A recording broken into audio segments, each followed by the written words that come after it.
Good morning students. आज हम फिर से इसी कड़ी में आगे बढ़ते हुए क्लास 10 मैथ्स और हमारा चैप्टर नंबर 4 चल रहा है। और चैप्टर नंबर 4 के अंदर देखिए साथियों, द्विघात समीकरण को हल ज्ञात करने की जो विधियां हैं उसके अंदर जो गुणनखंड विधि है, इस गुणनखंड विधि का तो अध्ययन हमने पूर्व वीडियो के अंदर कर लिया है। तो आज हम पूर्ण वर्ग बनाकर किस प्रकार से द्विघात समीकरण को हल करेंगे, तो इसके लिए मैं एक एग्जाम्पल लेता हूँ। X square plus 16x plus 57 बराबर 0 और इसे इक्वेशन हम फर्स्ट मान लेते हैं। अब देखिए साथियों, पूर्ण वर्ग बनाकर हम किस प्रकार से द्विघात समीकरण को हल ज्ञात करेंगे, इसके जो चरण बनते हैं वो क्या है। चरण नंबर फर्स्ट, समीकरण में चर x संबंधी सभी पदों को बाईं ओर रखकर अचर पद को दाईं ओर रखते हैं। कहने का मतलब ये हुआ, यहाँ पर जो अचर पद है उसको तो हम दाईं तरफ रख लेंगे और बाकी जो x से संबंधित दोनों पद है उनको हम बाईं तरफ रख लेंगे। तो यहाँ पर हमने ऐसा ही किया है। एक्स स्क्वायर प्लस 16x को तो हमने बाईं तरफ रखा है, जबकि माइनस 57 को हमने दाईं तरफ रखा है।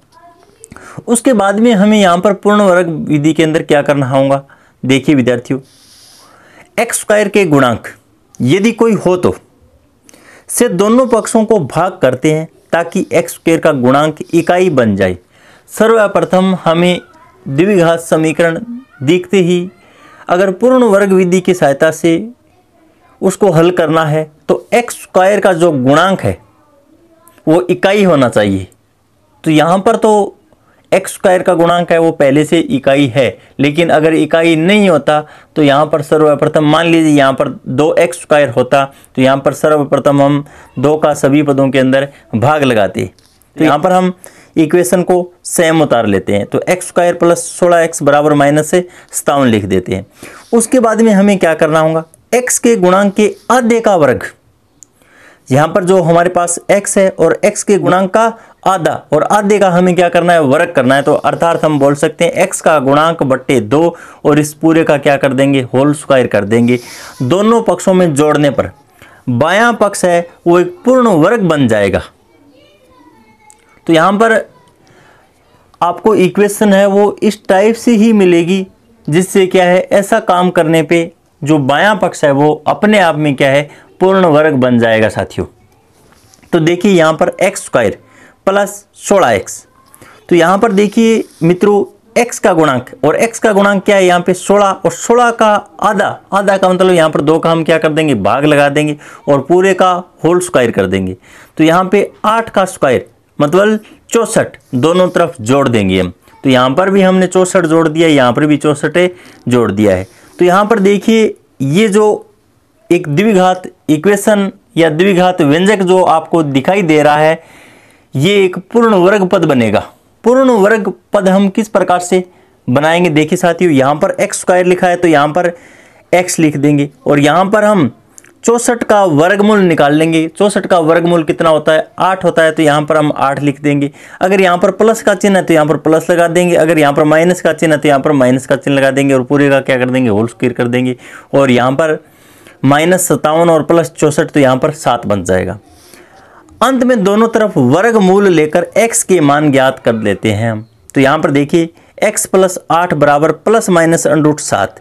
तो यहाँ पर एक बार तो हम यहाँ पर पॉजिटिव चिन्ह ले लेंगे और एक बार नेगेटिव चिन्ह लेंगे। तो यहाँ पर x बराबर -8 प्लस माइनस √7। तो यहाँ पर देखिए साथियों, एक बार पॉजिटिव चिन्ह और एक बार नेगेटिव चिन्ह। हमारे पास द्विघात इक्वेशन है, 2 ही हल हमें प्राप्त करने थे और दोनों के दोनों हल वो हमने प्राप्त कर लिए हैं। तो इस प्रकार मैं आशा करता हूं कि पूर्ण वर्ग विधि की सहायता से हम द्विघात समीकरण को हल आसानी से कर सकते हैं और ये पूरा मेथड है वो आपकी समझ में आ गया होगा। जो अगला मेथड है वो क्या है, देखिए साथियों, अब जो हमारा तीसरा मेथड और अंतिम मेथड है वो क्या है, श्रीधर आचार्य विधि की सहायता से। सर्वप्रथम देखिए स्टूडेंट्स, यहाँ पर द्विघात समीकरण है उसका व्यापक रूप होता है वो क्या है, ax square plus bx plus c बराबर 0, जहाँ a नॉट इक्वल टू 0। और इस द्विघात समीकरण को हम डायरेक्ट सीधे ही हल कर सकते हैं इस फॉर्मूले की सहायता से, और इसे हम द्विघाती सूत्र भी कहते हैं। x बराबर -b plus minus √b² minus 4ac बटा 2a। इस फॉर्मूले को ही आपको याद रखना है। अगर द्विघात समीकरण कोई भी आपको दिया गया है और डायरेक्ट आप इस फॉर्मूले की सहायता से मान अगर निकालना चाहते हो तो इस फॉर्मूले को हमेशा और हमेशा के लिए आपको याद रखना होगा। और इस फॉर्मूले को हम प्रूफ भी कर सकते हैं साथियों, लेकिन आपको प्रूफ करने के लिए कोई नहीं पूछेगा, लेकिन फिर भी मैं प्रूफ करके बता देता हूं। लेकिन आपको तो केवल और केवल x बराबर -b plus minus √b² minus 4ac बटा 2a इस फॉर्मूले को ही याद रखना है।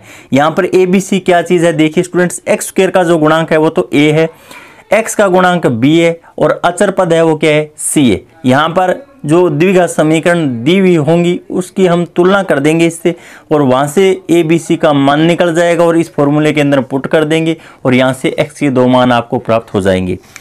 और इसका प्रूफ अगर आप चाहते हो तो देखिए साथियों, हिंदू गणितज्ञ श्रीधर आचार्य ने द्विघात समीकरण ax² plus bx plus c बराबर 0, जहाँ पर a नॉट इक्वल टू 0 को पूर्ण वर्ग बनाने की विधि से हल ज्ञात करने के लिए मानक सूत्र दिया है। इसकी स्थापना एवं विवेचना आगे दी गई है। तो सर्वप्रथम देखिए साथियों, हमारे पास जो द्विघात समीकरण का मानक रूप है वो क्या होता है, ax² plus bx plus c बराबर 0 होता है, और जहाँ पर a नॉट इक्वल टू क्या होता है, 0 होता है। सर्वप्रथम हम इसको पूर्ण वर्ग विधि की सहायता से हल करते हैं और इसी पूर्ण वर्ग विधि की सहायता से ये जो फॉर्मूला है वो प्रूफ हो जाएगा। तो यहाँ पर सर्वप्रथम हम अचर पद को RHS साइड के अंदर लेकर आते हैं। तो देखिए साथियों, ax² प्लस bx और बराबर माइनस c लिख लेते हैं।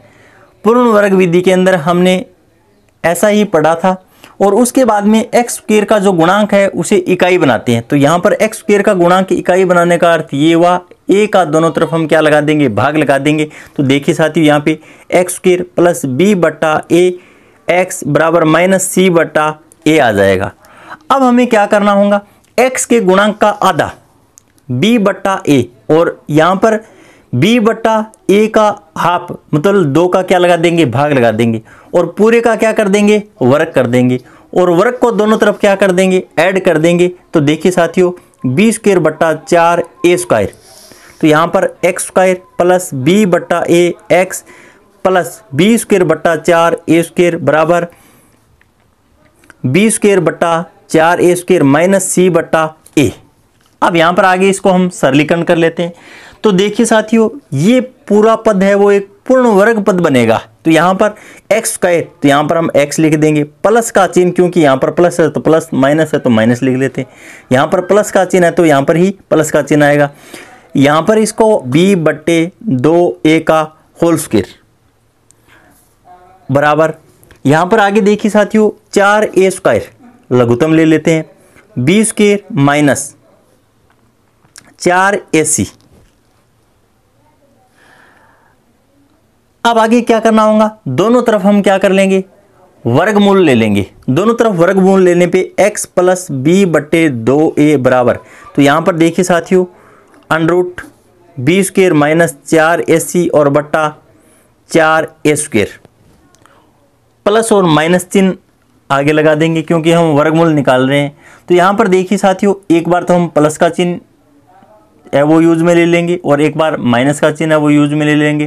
तो यहाँ पर हमारे पास x बराबर माइनस b बटा 2a plus minus √b² minus 4ac और बट्टे 4a² का वर्गमूल है वो 2a आ जाएगा। और यहाँ पर 2a वापस हम क्या ले लेते हैं, लघुत्तम ले लेते हैं।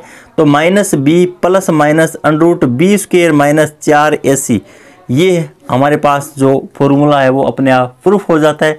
तो अतः हम कह सकते हैं x बराबर minus b plus minus √b² minus 4ac बटा 2a, ये मान है वो निकल कर आ जाएगा और इसे हम द्विघाती सूत्र भी कहते हैं। इस प्रकार मैं आशा करता हूँ कि द्विघात समीकरण हल करने के जो तीनों मेथड है वो आपके समझ में आ गए होंगे।